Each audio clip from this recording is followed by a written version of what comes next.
Welcome friends. গত 11ই September 2024 Paschimbanga সরকারের অর্থ দপ্তরের পক্ষ থেকে প্রভিডেন্ট ফান্ডের ফাইনাল পেমেন্টের সময় ইন্টারেস্ট প্রদান সংক্রান্ত একটি বিজ্ঞপ্তি দেওয়া হয়েছে। 5 মিনিট একটু শুনুন, আমি পুরো বিষয়টাকে ক্লিয়ার করার চেষ্টা করছি। অ্যাকচুয়ালি প্রভিডেন্ট ফান্ডের যে ফাইনাল পেমেন্ট, সেটা রিটায়ারমেন্টের কারণে হোক বা মৃত্যুজনিত কারণে হোক, সেই সময় যে ইন্টারেস্ট দেওয়া হবে সেটা 1992 সালের 28শে এপ্রিল যে এই সংক্রান্ত বিজ্ঞপ্তি ছিল, যার নম্বর 4560F, তাকে পরিবর্তন করা হচ্ছে। এবার কি ছিল আর কি হলো, দুটি বিষয় একসাথে দেখলে তবে টোটাল ব্যাপারটা ক্লিয়ার হবে। এবং এখানে যেটা বলা হচ্ছে, ওই বিজ্ঞপ্তির প্যারাগ্রাফ 2-এ 4 নম্বর একটা পয়েন্ট ঢোকানো হলো।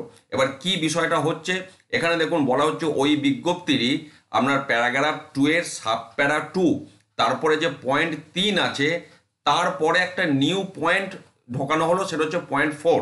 সেই পয়েন্ট 4-এ কি বলা হচ্ছে আগে সেটা আমরা দেখে নিই, তারপর আগের বিজ্ঞপ্তি কি ছিল সেটা আমরা দেখব। এবং এখানে যেটা বলা হচ্ছে, দেখুন, in case of final withdrawal or accumulation in the provident fund, অর্থাৎ যখন আপনার প্রভিডেন্ট ফান্ডটা চূড়ান্তভাবে তোলা হবে, সেটা সেই এমপ্লয়ির রিটায়ারমেন্ট বা মৃত্যুজনিত কারণে হোক। যদি রিটায়ারমেন্টের কারণে হয় তাহলে সেখানে হলো আপনার সেটা এমপ্লয়ি নিজে পাচ্ছে, অথবা যদি মৃত্যুজনিত কারণে হয় সেক্ষেত্রে তার নমিনি বা তার যিনি লিগ্যাল ওয়ারিস আছে তিনি, যে ক্ষেত্রে যেটা অ্যাপ্লিকেবল, সেক্ষেত্রে ইন্টারেস্ট দেবার যে নিয়ম সেটা বলা হচ্ছে আপনার up to the end of the month preceding which the payment is made. এটা গেল একটা দিক। আর একটা দিক আছে, তো এই দিকটা কি বলা হচ্ছে না, যে দিন আপনাকে পেমেন্ট দেওয়া হবে ফাইনাল পেমেন্ট ইন্টারেস্ট সহ, তার ঠিক আগের মাস পর্যন্ত আপনি সুদ পাবেন, অথবা up to the end of the 6 month after the month in which such amount became payable which ever is earlier, অথবা আপনি যে দিন পেমেন্ট পাবেন তার সেটা যদি 6 মাস পেরিয়ে যায় তাহলে আপনি লাস্ট 6 মাসেরই ইন্টারেস্ট পাবেন, কারণ হুইচ এভার ইজ আর্লিয়ার বলা আছে। অর্থাৎ বিষয়টি যা দাঁড়ালো, ফাইনাল পেমেন্ট আপনি যেদিন পাবেন, কারণটা যাই হোক, সেটা যদি 6 মাসের মধ্যে হয় তাহলে আপনি ঠিক তার আগের মাস পর্যন্তই পুরোপুরি সুদ পাবেন। কিন্তু যদি সেটা 6 মাস পেরিয়ে যায় সেক্ষেত্রে আপনি রিটায়ারমেন্টের পর 6 মাসই সুদ পাবেন, তারপর আর সুদ পাবেন না, পেমেন্টটা দেরি হলো। এই যে বোল্ড লেটারে লেখা আছে 4 লাইন, এটাই ইনসার্ট হচ্ছে।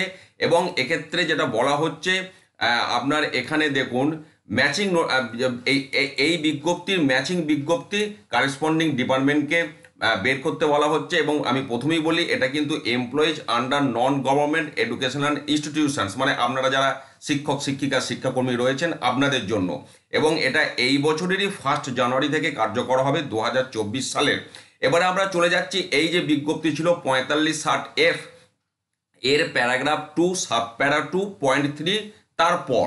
তো দেখুন এখানে আমি সেই বিজ্ঞপ্তি গেছি 4560F 28শে এপ্রিল 1992। এবং এর পরের পেজটা যদি আমি যাই, দেখুন প্যারাগ্রাফ 2 তার সাব প্যারা 2 দিয়ে যে 3 নম্বর পয়েন্ট ছিল, তারপরে এই 4 নম্বর পয়েন্টটা এখানে ইনসার্ট হবে। অ্যাকচুয়ালি এখানে যে পয়েন্টগুলো ছিল ইন্টারেস্ট কিভাবে দেওয়া হবে সেই বিষয়ে ছিল, এবং সেটা মাসের ওপর।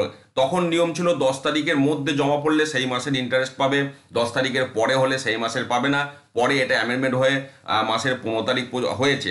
কিন্তু এখানে একটা 4 নম্বর পয়েন্ট ঢোকালো হলো ফাইনাল পেমেন্টের বিষয়টা, যেটা এখানে ছিল না। অর্থাৎ ফাইনাল পেমেন্ট যখন হবে সেটা ডিউ টু রিটায়ারমেন্ট হোক বা সেই কর্মীর মৃত্যুজনিত কারণেই হোক, তো সেই ক্ষেত্রে ফাইনাল ইন্টারেস্ট দেওয়ার যে রুল সেটা কিন্তু সেই 1992 সালের প্রভিডেন্ট ফান্ডের ইন্টারেস্ট প্রদান সংক্রান্ত বিজ্ঞপ্তিতে ছিল না। তো যেটা আপনার 2 নম্বর প্যারাগ্রাফের সাব প্যারা 2-এর আন্ডারে যে 3 পয়েন্ট ছিল, তারপরে 4 নম্বর পয়েন্ট ইনসার্ট করে ওই পয়েন্টটাকে ঢোকানো হলো, যেটা 11ই সেপ্টেম্বর 2024 বিজ্ঞপ্তি আকারে দেওয়া হয়েছে। আমি বিষয়টা পরিষ্কার করার চেষ্টা করলাম। এরপরও যদি কোনো প্রশ্ন থাকে অবশ্যই ভিডিওতে কমেন্ট করবেন। ভালো থাকুন, সুস্থ থাকুন, ধন্যবাদ।